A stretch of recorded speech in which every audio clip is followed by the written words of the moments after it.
Hey everybody, welcome back to Bible Fun with the Duns. Today we're in Isaiah chapter 15 and 16, so let's get started. Okay, so these two chapters today are telling the same story. It's one long, remember, we're in a scroll, but us modern day peeps broke it up into chapters and books. So these two chapters are an oracle about Moab, and Moab is in big trouble. The Moabites have been a big enemy of Israel for so long now, and now here they are fleeing and trying to run and find safety and asylum in the very ones that they have been mistreating for so long, the people they were enemies with. They're running to Judah. I think verse 7 gives us a really good picture of what they look like and what's going on in their lives. It says, "Therefore, the abundance they have gained and what they've laid up, they carry over the brook of the willows." So one day they're living their best lives. They are kind of wealthy. And the next day they are running for their lives. And they have made things and items and their earthly lifestyle. They've made that their treasure. And now that they're having to flee, they're learning you can't take all that with you, can you? There's a lesson right there. I have had to refresh my memory on who these Moabite people are. Where did they come from? And just the fact here that I'm teaching a history lesson is hilarious, right? Sure. My whole family, they love history. They thrive in that area. And I did not until today. No, until I fell in love with the Bible. And turns out Bible history is world history. It's real and it lines up with all these things. And so God schools me on it all the time. Well, you might remember an old, pretty popular guy. He was a friend of God, and his name was Abraham. And Abraham had a nephew named Lot that he loved and he cared for. And when God made his covenant and his promise with Abraham that he would give him all this land, remember, he takes him up on a mountain and he shows him and he tells him, "I'm going to make your descendants as numerous as the stars in the sky and the sand," which was mind-blowing at that point since he and his wife could not have any kids.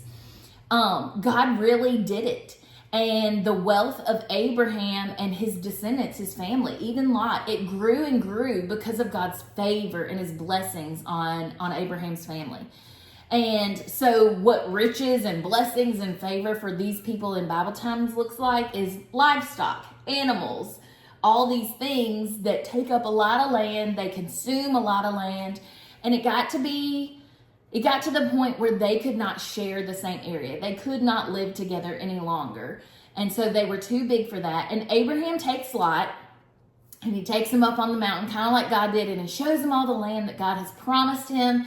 And he said, "We're going to have to separate. We're going to have to go in separate ways so that our families and our land and all of our livestock can flourish."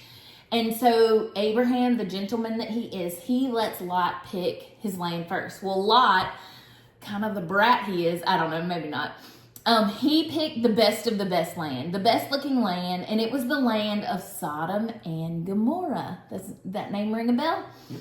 Well, the land of Sodom and Gomorrah turns out to be a very, very sinful place. So much so, it's like they completely lost sense of what was up and down. They don't know what is good. They don't know what is evil. And they are in the throes of evil. That's their lifestyle. And so God gives them chance after chance, just like he does all through scripture, to turn and to repent and to give up their sin and to choose God.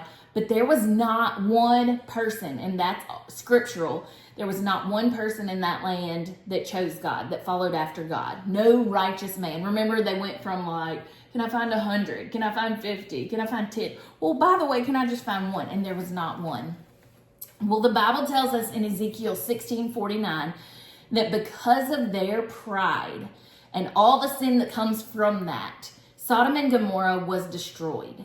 Because of Abraham, though, God allowed Lot and his family to escape. And God told them to flee from the country, flee from that sin, flee from those ways. Don't even look back. In other words, run away. Run from that lifestyle and everything that it is. And don't look back longingly, wanting to live that way, missing your sin, missing that lifestyle that they lived. But as they leave, who looks back? Lot's wife. Yep. She just could not resist. So she looks back and she turns into a pillar of salt, which little history, geography lesson, when you go to Israel, you learn these things. All this stuff starts clicking into place, which is how I like history now. I think it's super interesting because this area where this happened, this is actually the lowest point in Israel, like lowest on the compass, but also lowest like in the valley. What is it? The sea level, the lowest that way too. Yep. And so this is the area of the Dead Sea. And the Dead Sea is the Dead Sea because the salt content of the water in the Dead Sea is so high. First of all, when you get in the Dead Sea, you just stay on top of it. Like there is no going under. You are so buoyant in it because of the salt content. But also there's so much salt in there that not one living thing can be there. Except some of this prophecy talks about like when we get to the end times, things that are living are going to start springing up, and they have found life and signs of life and stuff. So we're getting to them end times. Yep. But so this is that area, and I think it's so interesting that she turned into a pillar of salt. The salt content of this area is just crazy. So then the rest of the family travels on, and it's just Lot and his daughters. They didn't have brothers. And they flee Sodom and Gomorrah, and they find safety in this cave. And it's this area. And so now that Lot's wife is gone, the daughters are worried about, like, how is our family going to continue? How do we continue the family line? They don't have brothers. So they have this terrible idea on how they can control and manipulate the situation. And they make a plan to have a family that I will not be sharing today, the details. But if you are curious or want to refresh your memory, it is all in Genesis chapter 19, if you want to check that out.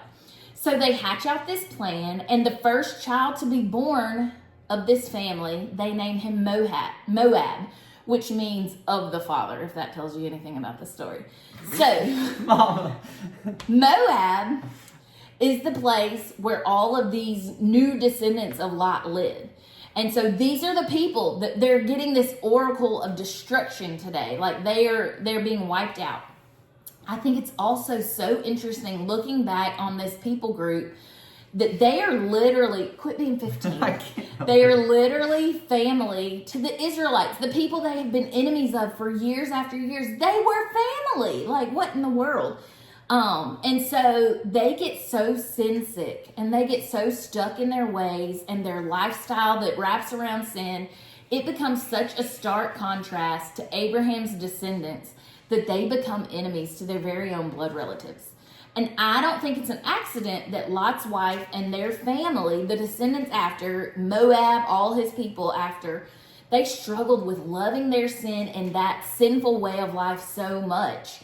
The way of living for themselves, that here we are in Moab decades later, and they are still struggling with those same sin issues. In this story of the destruction of Moab, I find a takeaway to never forget that the sin that I struggle with might be the very same sin that my kids struggle with and their descendants, my descendants. The things that my heart chases after might be the very things my kids and my descendants' hearts chase after. So I can take this as a warning, but I can also take these two chapters as a message of hope. Because what we're also going to find that from these very people, the Moabites in Moab, comes a woman named Ruth. And you can read Ruth's whole story. It's a short book of the Bible in the book of Ruth. But basically, Ruth, a Moabitess woman, will marry a man named, remember? Boaz. Yes. And they will have a son. Do you remember his name? Obed. And their son, Obed's Jesse. son, will be Jesse. And Jesse is the father of? David. And who comes from the line of David? Jesus. That's right. So we know that from this family, through this family of David, through this family of Ruth, through these Moabite people, God chooses to send his one and only son. The book of Ruth says about this family, I'm going to let you read this. This is okay. The last chapter of the book of Ruth. What verse? This right here. Oh, yeah. Blessed be the Lord, 14. who has not left you this day without a redeemer, and may his name be renowned in Israel. He shall be to you a restorer of life. It's talking about this family line. It's talking about Jesus, the Messiah, the Redeemer. So today's chapters in Isaiah are a great reminder for our just God. I've been studying who God is, his character that he tells us about in Exodus chapter 34. He is a just God who does not tolerate sin. He does not tolerate our lifestyles of sin. He does not tolerate our idol worship.